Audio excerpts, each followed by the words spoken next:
अपनी कुंडली में सूर्य ग्रह को मजबूत करने के लिए 9 ग्रहों में सूर्य देव जो कि राजा माना गया है, उसे मजबूत करने के लिए, खूब मान सम्मान पाने के लिए, सुख समृद्धि पाने के लिए और अच्छा स्वास्थ्य पाने के लिए सूर्य नारायण भगवान की यह कथा अंत तक सुने।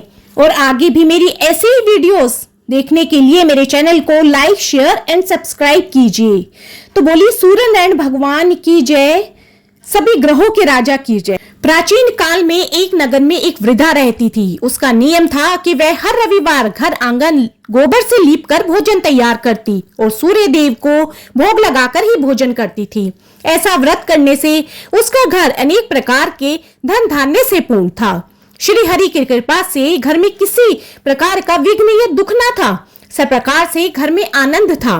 इस तरह कुछ दिन बीत जाने पर उसकी एक पड़ोसन, जिसकी गऊ का गोबर वह वृद्धा लाया करती थी, विचार करने लगी कि यह वृद्धा सर्वदा ही मेरे गऊ का गोबर ले जाती है, इसलिए अपनी गऊ को वे घर के भीतर बांधने लगी, क्योंकि अब वह चिढ़ने लगी थी कि इसका घर तो धन धान्य से भरपूर हो गया है। अब जब रविवार का दिन आया तो वृद्धा को अपना घर लीपने के लिए गऊ का गोबर ना मिला, इसलिए अब वह वृद्धा उदास हो गई। ना तो उसने भोजन बनाया, ना भगवान को भोग लगाया और स्वयं भी भोजन नहीं किया।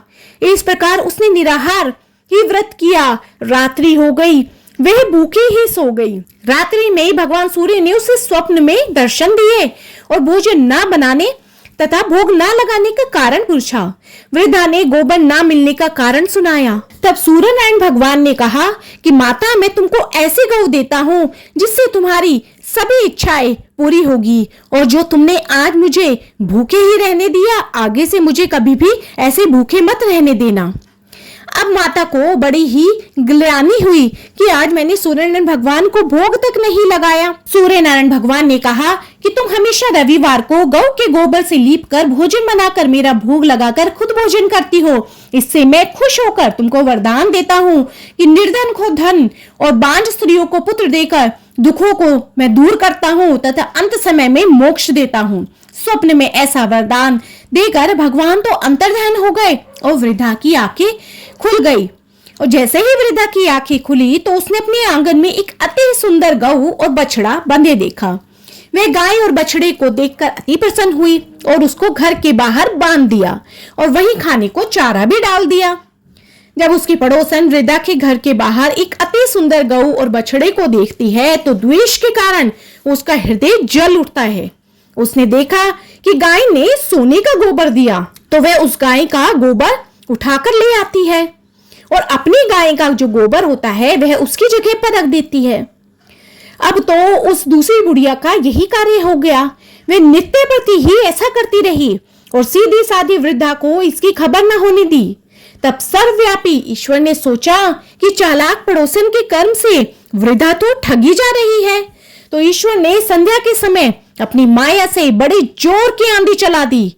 वृद्धा ने आंधी के भय से अपनी गऊ को भीतर ही बांध लिया। प्रातःकाल जब वृद्धा ने देखा कि गऊ ने सोने का गोबर दिया है तो उसके आश्चर्य की तो सीमा ना रही और वह प्रतिदिन अब तो गऊ को घर के भीतर ही बांधने लगी। उधर अब पड़ोसन ने देखा कि बुढ़िया तो गऊ को घर के भीतर ही बांधने लगी और उसका सोने का गोबर उठाने का दाव तो चल नहीं पा रहा, तो वह ईर्ष्या से और अधिक जल उठी और कुछ उपाय न मिलने के कारण अब उसने उस राज्य के राजा को जाकर कहा कि महाराज, मेरे पड़ोस में एक वृद्धा है, उसके पास एक गऊ है और जो वो गऊ है वह रोज ही सोने का गोबर देती है। आप उस गऊ को ले लीजिए, क्योंकि उस सोने के गोबर से आप प्रजा का पालन करिए। वह वृद्धा इतने सोने का क्या करेगी? राजा ने यह बात सुनकर अपने दूतों को वृद्धा के घर से गऊ लाने की आज्ञा दी। वृद्धा प्रातः ईश्वर का भोग लगा भोजन ग्रहण करने ही जा रही थी कि राजा के कर्मचारी गऊ खोलकर ले गए। वृद्धा काफी रोई चिल्लाई, किंतु कर्मचारियों के समक्ष उसकी ना चली। उस दिन वृद्धा गऊ के वियोग में भोजन न खा सकी और रात भर रो रो के सूर्य नारायण भगवान का ध्यान करते करते रोती हुई सो गई। उधर राजा गऊ को देखकर बहुत प्रसन्न हुए, क्योंकि वह बहुत सुंदर थी। लेकिन सुबह जैसे ही उठे सारा महल गोबर से भरा हुआ दिखा। पूरे महल में बदबू ही बदबू हो गई। राजा यह देखकर घबरा गया। भगवान ने रात्रि में राजा को स्वप्न में कहा कि हे राजा, ये जो गाय है ये वृद्धा को वापस लौटा दे, इसमें ही तेरा भला है, वरना मैं तेरा पूरा राज्य नष्ट कर दूंगा। उसके रविवार के व्रत से प्रसन्न होकर मैंने उसे यह गाय दी है।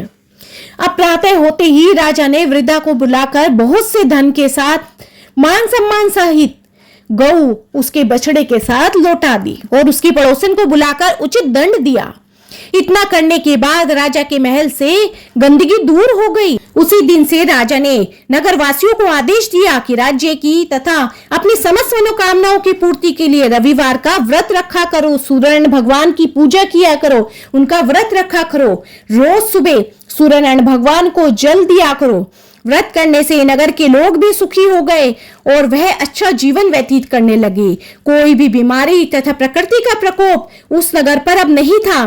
सारी प्रजा सुख से रहने लगी। तो सूर्यनारायण भगवान ने जैसे उन सबकी इच्छाएं पूर्ण की, उनके राज्य में और उस बुढ़िया के घर में सुख समृद्धि लाए और अच्छे स्वास्थ्य दिया, मान सम्मान दिया, पैसा दिया। ऐसे ही सूर्यनारायण भगवान जो भी आपकी यह कथा सुन रहा है उसके घर में भी खूब सुख समृद्धि लाना, मान सम्मान लाना, उन्हें खूब अच्छा स्वास्थ्य प्रदान करना। तो बोलो सूर्यनारायण भगवान की जय।